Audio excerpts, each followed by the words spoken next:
हो रहे हो?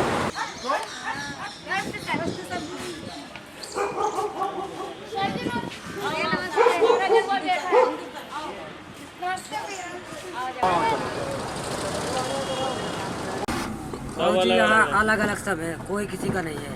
अच्छा, कोई यूपी का है, कोई बिहार का है, कोई कहाँ का है। क्या करते हो आप? क्या करते हो? हम तो बेलदारी का काम करते हैं। तो मैं तो वो की पैड वाला चलाता था, वो मांगा। ये कह रहे नहीं, अब नंदलाल जी स्मार्ट बनी है। हजारों साल नरगिस अपनी बेनोरी पर रोती है, बड़ी मुश्किल से होता है चमन में दीदावर पैदा।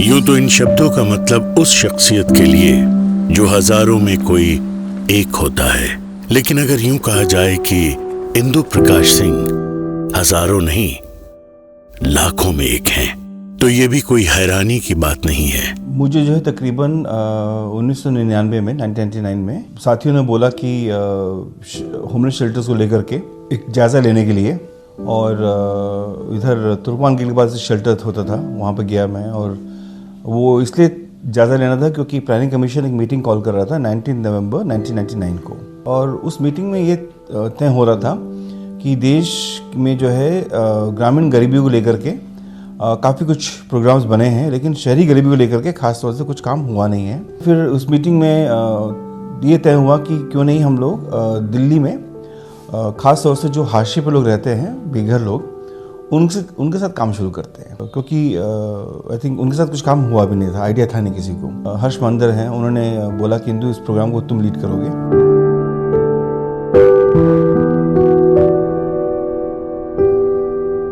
इंदु प्रकाश सिंह ने उस शहर में बेघरों को छत दिलाने का काम किया है, जहां उनके घरों को उजाड़ने का काम किया जाना मामूली सी बात हुआ करती थी।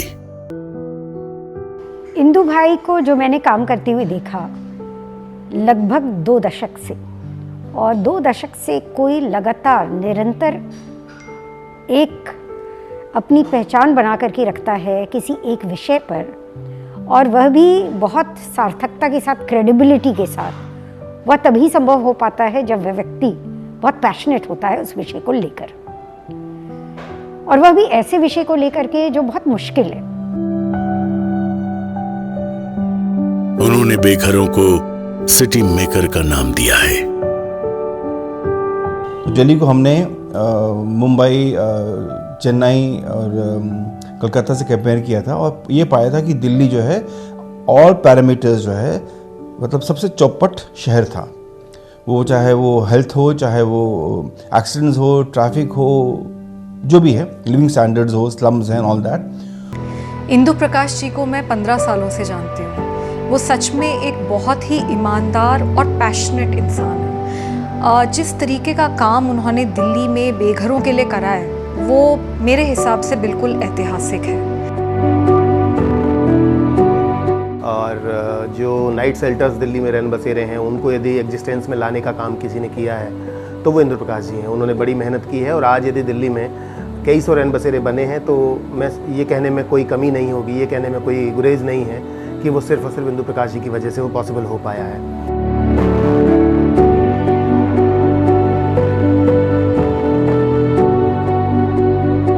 सबसे बड़ी जो फुटपाथ पे सोने वालों की, जो बेघर लोग हैं, उनकी समस्या जो है वो पुलिस होती है। पुलिस के डंडे जो पड़ते हैं लोगों को, तो मतलब हम लोगों को इस बात का इल्म नहीं था कि इतनी ज़बरदस्त समस्या है वो। और मुझे आज भी वो याद आता कि जब हम लोग जामा मस्जिद के पास ही थे हम लोग जो है, तो एक बच्चे से मैंने पूछा कि बेटा बड़े को क्या बनना चाहते हो? तो वो जो बच्चे का जो जवाब था, वो तो आई थिंक मुझे एकदम मतलब मैं चक्कर में आ गया बिल्कुल, कि वो बच्चा जो 8 साल का है, वो गांधी, टैगोर, भगत सिंह, राम प्रसाद बिस्मिल, अशफाक उल्लाह ये नहीं बनना चाहता था। वो बनना क्या चाहता था? हिटलर। 8 साल का बच्चा 2000 में हिटलर बनना चाहता था।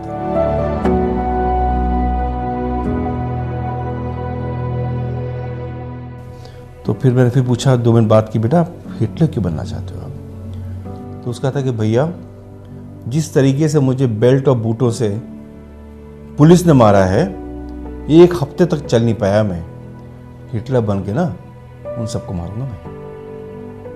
अब दिल्ली का एक बच्चा ये सपना तो नहीं कह सकता हूं मैं, हाँ, एक खौफनाक दर्दनाक सोच को लेकर के वो पनप बच्चा बड़ा हो रहा था। सोचिए आगे चल के क्या बनेगा वो, हाँ, अगर कुछ उसने क्राइम कर दिया तो वो तो क्रिमिनल बन जाएगा, लेकिन क्राइम के पीछे क्या जिम्मेदार है कोई पूछेगा उससे जो है कि वो जो खौफनाक दर्दनाक उसका जो तजुर्बा था, एक्सपीरियंस था, हाँ, वो जिम्मेदार उसके लिए जो है।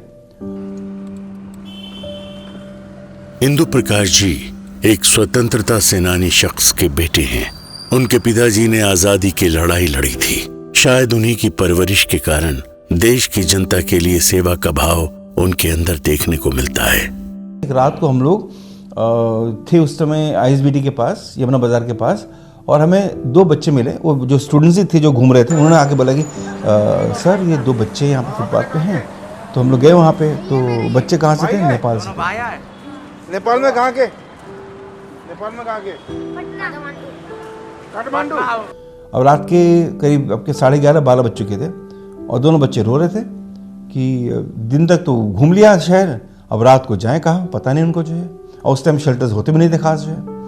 तो फिर हमने जब उनसे फिर बात किया तो ध्यान आया कि भाई चूँकि उस समय तक तमाम संस्थाएं जुड़ गई थी हमारे साथ जो है कि प्रयास का शेल्टर पड़ता है जहांगीरपुरी में, इन बच्चों को लेकर चलते जहांगीरपुरी में जो है। तो वो करीब 5 दिसंबर 2000 की बात है वो।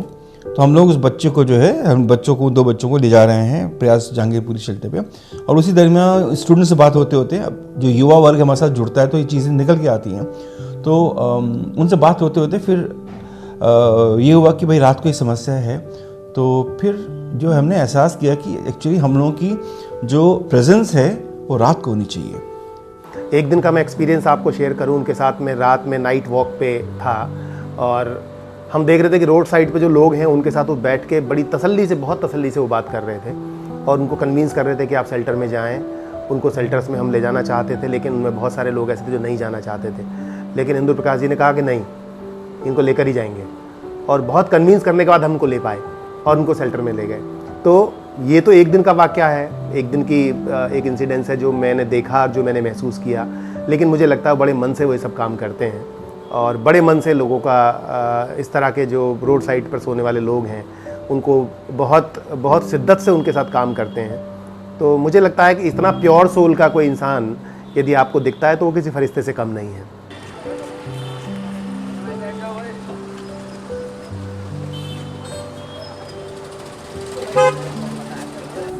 यहाँ अलग अलग सब है, कोई किसी का नहीं है। अच्छा, कोई यूपी का है, कोई बिहार का है, कोई कहाँ का है। क्या करते हो आप? क्या करते हो? हम तो बेलदारी काम करते हैं। बेलदारी? उसके बाद यहीं पे आके लेट जाते हो? बेलदारी हो गया, शादी पार्टी काम हो गया, उस काम पे जाता हूँ। दोबारा जब मैं DMC में थी, एक बड़ा अद्भुत ये कॉन्सेप्ट लेकर के इंदु भाई आए कि नाइट आउट होगा, वो भी सेंट्रल पार्क में, और हम सब जो है we will also sleep out. तो ये कॉन्सेप्ट था। देखा ये तो बड़ा अद्भुत है, इनोवेटिव है कि you will also sleep out. तो हाँ, जब बाकी जो बेघर है वो बाहर सो सकते हैं तो हम भी सोएंगे बाहर। हाँ, क्योंकि बेघर लोग तो आपको दिन में दिखेंगे नहीं। दिन में तो दुकानें खुली रहती हैं, सब कुछ चहल पहल होता है, कौन दिखता है? शाम और रात को ही जब दुकानें बंद हो जाती हैं, फुटपाथ पे लोग चलना कम हो जाते हैं, वहाँ पे लोग सोते हैं। फिर हमने तय कि हर ट्यूसडे और फ्राइडे को, मंगलवार और शुक्रवार के दिन हम लोग अपना नाइट विजिल करेंगे, नाइट आउट करेंगे। तो मतलब कि रात के 9 बजे से सुबह के 5:30 बजे तक हम लोग सड़कों पे रहेंगे। तो ये कॉन्सेप्ट था कि स्लीपिंग बैग्स हमारा आएगा और सब लोग जो है, और बिल्कुल सेंट्रल दिल्ली में, जिससे हम सोचते हैं कि नहीं हमें तो उन्हें भगाना है तो हम उनको डिग्निटी क्यों ना दें। ये कॉन्सेप्ट मुझे बड़ा अपील किया कि डिग्निटी की बात सोची जा रही है।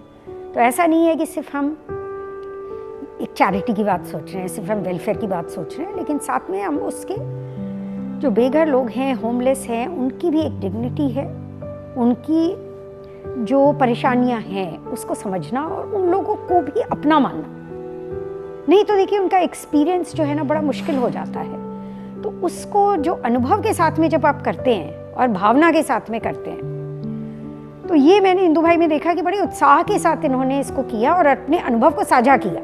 तकरीबन 300 नाइट विजिल्स मैं कर चुका हूँ, और उसमें जो है दिल्ली का असली चरित्र जो है हमें नज़र आया कि जो पुलिस बेघर को मारते हुए पकड़ा, हमने उनको जो है उनके खिलाफ कंप्लेंट्स फाइल करते हुए हम लोग थानों में कंप्लेंट करते थे। 2-2 बजे रात को हम लोग कंप्लेंट करने जाते थे थानों के अंदर। जो है डेड बॉडीज़ मिलती थी हमको, जो है हम कंबल उड़ाने जा रहे हैं, उनको जो है हिला रहे हैं कि भाई कंबल संभाल लीजिएगा, बंदा ख़त्म है। साथ में गए कि भाई उसको आप भैया कंबल संभाल लीजिएगा, वो बंदा भी ख़त्म है। मतलब कई डेड बॉडीज़ हमको जो है ठंड के महीनों में नज़र आती थी अपना।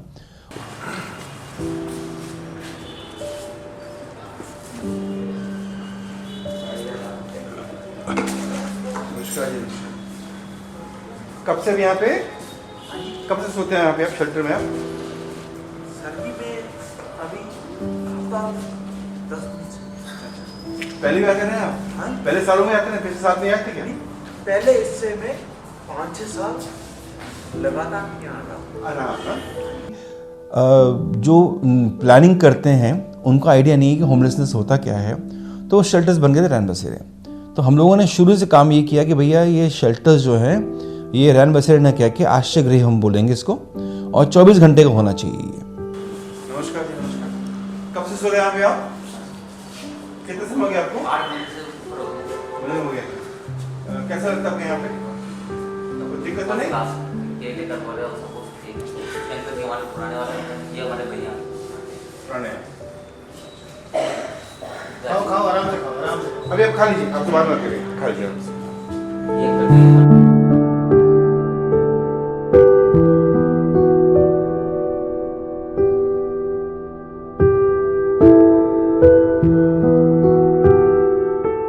I know Indu Prakash Singh as an unsung hero for the most marginalized sections of Indian society, socially and economically marginalized. I know him for the last 7 years, and I was deeply involved, interacted and engaged with him for the identification of the manual scavengers. It was a challenging task, and I must thank Indu for his commitment in identifying the manual scavengers as well as skilling them and getting them placement. चाहे वो ज़मीन की लड़ाई लड़नी हो बेघरों के लिए, चाहे वो कागज़ी लड़ाई लड़नी हो, चाहे वो सरकार से लड़ना हो, चाहे वो सुप्रीम कोर्ट तक जाना हो, मुझे लगता है कि अपने पूरी ज़िंदगी में उन्होंने सबसे ज़्यादा यही काम करा है। गरीब, बेसहारा, बेघरों के लिए वो एक बहुत बुलंद आवाज़ बने हैं। दिल्ली सरकार में उन्होंने बहुत अलग अलग तरीके से एडवाइस दी है। दिल्ली महिला आयोग को वो कॉन्स्टेंटली सपोर्ट करते हैं और गाइड करते हैं, और उनके साथ मिलकर उनके नेतृत्व में हमने काफ़ी सारे कैंपेन्स करे हैं।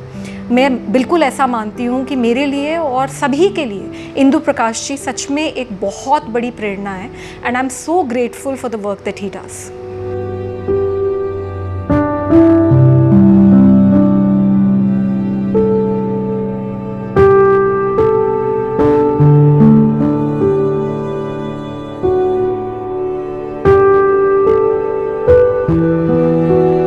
तो मैं ऐसे बात करता हूँ जैसे हमारे अपने भाई बंधु हों, उस तरह से मैं लड़ झगड़ जाता हूँ। अभी आप विश्वास नहीं करेंगे, ये देखिए लड़ झगड़ के मैं फ़ोन ले लिया इनसे। ये देखिए, मैंने कहा मेरे को दीजिए, मेरे को ज़रूरत है। तो मैं तो वो कीपैड वाला चलाता था, वो मांगा। ये कह रहे नहीं, अब नंदलाल जी स्मार्ट बनी है, तो ये फ़ोन दे दिए। तो अब स्मार्ट बन गया हो तो अब ये लोग जो हैं आपके ऊपर अभिशाप नहीं है, इनका योगदान है इस शहर को बनाने में। तो ये भावना को लेकर के आए, तो जोड़ने का काम किया कि एक तरफ ज़मीन पे कार्य कर रहे हैं, दूसरी तरफ जो ओपिनियन मेकर्स हैं, जो पॉलिसी मेकर्स हैं, उनको दोनों के बीच में एक समन्वय लाने का प्रयास किया, जिसको फिर मैं बहुत महत्वपूर्ण मानती हूँ। और मैं आशा करती हूँ कि यह जो काम है इनका, जो प्रतिबद्धता है वर्षों से जो इन्होंने इस क्षेत्र में दिखाई है, वह आज की तारीख में काफ़ी इससे प्रभाव पड़ा है, और आगे आने वाले दिनों में इसका विस्तार और भी अधिक होगा, ये मेरा पूर्ण विश्वास है। हम लोगों को दरअसल दिल्ली की ब्यूरोक्रेसी से सपोर्ट नहीं मिला और दिल्ली के जो हुक्मरान थे उस समय जो है वो लोग भी मतलब अनमने भाव से उनका सपोर्ट था, क्योंकि अगर सपोर्ट होता तो फिर जो शेल्टर आज बने हैं शेल्टर तब बनने चाहिए थे अपना जो है। आज जैसे इस सर्दियों में 385 शेल्टर्स हैं दिल्ली में, highest anywhere in the world. पूरे विश्व में किसी भी शहर में इतने आश्रय गृह नहीं है, वो भी 24 घंटे के लिए। Indu has been a God's gift to mankind, particularly for the homeless in Delhi. His commitment is unparalleled, and now as CEO DUSEP, I have started my engagement with him, and he has come up with very innovative ideas and solutions to the problems of homeless. I wish him the very best in all his endeavors, for all his projects, for the homeless and for the other activities. I think हमारे जो तमाम homeless लोग थे उनको right to information में training Arvind और पूरी इनकी टीम दिया करती थी। मनीष सिसोदिया वगैरह जो पूरी टीम थी वो देती थी ट्रेनिंग उनको, और इसलिए आई थिंक शुरू से ही आई थिंक हम लोगों का आपस में एक अच्छा रिश्ता रहा। तो आई थिंक अरविंद इस काम को जानते थे। तो ये मुझे याद है कि जब वो लोग अपना बाकायदे स्वेरिंग इन करके अरविंद निकल रहे थे रामलीला मैदान से, उस टाइम मैं पहुँचता हूँ मैं और फिर मुबारक देता अरविंद को, बोलते इंदू मैंने बोला अरविंद शेल्टर से लेकर बात करना, बोले बिल्कुल बात करते हैं। उसी के तुरंत बाद फिर वो तो अरविंद निकल गया, फिर मनीष मिले, बोले इंदू भाई तुमसे बात करनी है, शेल्टर लेकर के दफ्तर आ जाओ तुम। और उसी समय हुआ कि इंदू को बताओ क्या क्या करना है। तो पहली बार दिल्ली में फ्लाईओवर्स के नीचे प्लास्टिक टेंट लगा कर बोले जितने PWD एरियाज हैं जहाँ भी चाहिए हाँ पूरा तुम टेंट लगाओ। तो यानी इनके तमाम जो वॉलंटियर्स थे, MLAs थे, सब लोग रह गए इस मुहिम में। यानी और उसमें 2014 के समय वो जो DTC बसेस थी जो जंग पड़ी थी, बिल्कुल ख़राब थी, उनको लगाया गया एम्स पे एज शेल्टर होम्स, मतलब बस को कन्वर्ट किया गया शेल्टर होम्स के अंदर जो है। यानी तो एक तरीके से हमारे लिए भी अच्छा था कि भैया एक सरकार आ गई, हमारी सरकार। 2020 में कोविड का टाइम आया। कोविड के टाइम मतलब पूरे देश में जो था रिलीफ का काम तो काफ़ी बाद में शुरू हुआ। दिल्ली में 22 मार्च से काम शुरू हो गया था और दिल्ली में जो है 22 मार्च से बाकायदे जो है हर शेल्टर के अंदर खाना मिलना शुरू हो गया था होमलेस लोगों को जो है। वो इसलिए क्योंकि आई थिंक सरकार थी जो सुन रही थी बात हम लोगों की, और सरकार खुद भी इस बात पे एक्टिव थी। और इनफैक्ट जो दिल्ली में जब दंगे हुए थे ये फरवरी के महीने में, उसमें हम लोग एक्टिवली सरकार को मदद कर रहे थे। दंगे जो पीड़ित थे उनको सहूलियत पहुंचाने के लिए। तो उसमें तमाम अपना सुहेल और बाकी साथी हमारे साथ जुड़े थे अपना जो है मुस्तफ़ाबाद वगैरह में। हम लोग बाकायदे ईदगाह वगैरह भी गए, घूमे, सब कुछ देखा। तो उस समय भी जो है दिल्ली सरकार को हम लोगों ने पूरा सपोर्ट किया। ये काम मैंने अकेले नहीं किया, ये काम हमारे पूरी टीम के साथ ही काम जो है हमने हमेशा टीम बना के काम किया। दुआ तो ये करता हूँ कि ये 1000 साल जिए हमारी तरफ से और हम होमलेस के तरफ से, और हमारा कल्याण हो जाए हम लोग विकलांगों का और हम होमलेस लोगों का। अब भगवान था और अभी भी समझे, अभी भी हमारे लिए भगवान है। और हमारी यही आशीर्वाद है कि हमारे इंदू भैया हमारे साथ रहे, हमारे साथ जुड़ के रहे, जैसे पहले रहते थे वैसा और रहे। और हम उनके परिवार को भी हम धन्यवाद बोलते हैं और उनको भी कि वो हमारे भाई है और हम उनके माता पिता हैं। और ये काम जो है अगर मैं ना भी रहूं तभी काम चलेगा। इतना और कहना चाहूँगा कि इस काम को करके खुद एज अ व्यक्ति जो है काफ़ी बदलाव आया मुझ में। मतलब जो मेरी डबल मास्टर्स है, MPhil है, तमाम जो मैंने किया है, असली तौर पे जो कबीर का है ना कहावत है कि पोथी पढ़ पढ़ जग मुआ पंडित भय न कोय, 2.5 अक्षर प्रेम का पढ़े तो पंडित होए। तो जो 2.5 अक्षर प्रेम का हमने 20 सालों में 21 साल में पढ़ा है फुटपाथों पे दिल्ली के, आई थिंक उसने हमें निर्मित किया है। और वही उनका प्यार, बेघर लोगों का प्यार जो है हमें आई थिंक इस काम को करने के लिए प्रेरणा देता है। इंदु जी लगातार action add, IGSSS, Azim Premji foundation जैसी अलग अलग संस्थाओं से जुड़कर समाज सुधार के कामों को अंजाम देते हैं, जहां वो जरूरत के समय लगातार मदद करना अपना फर्ज समझते हैं। ये अद्भुत है, ये महानतम काम है जो समाज में सुधार के लिए किया जा सकता है। इंदु प्रकाश जी उसकी सबसे बड़ी मिसाल है।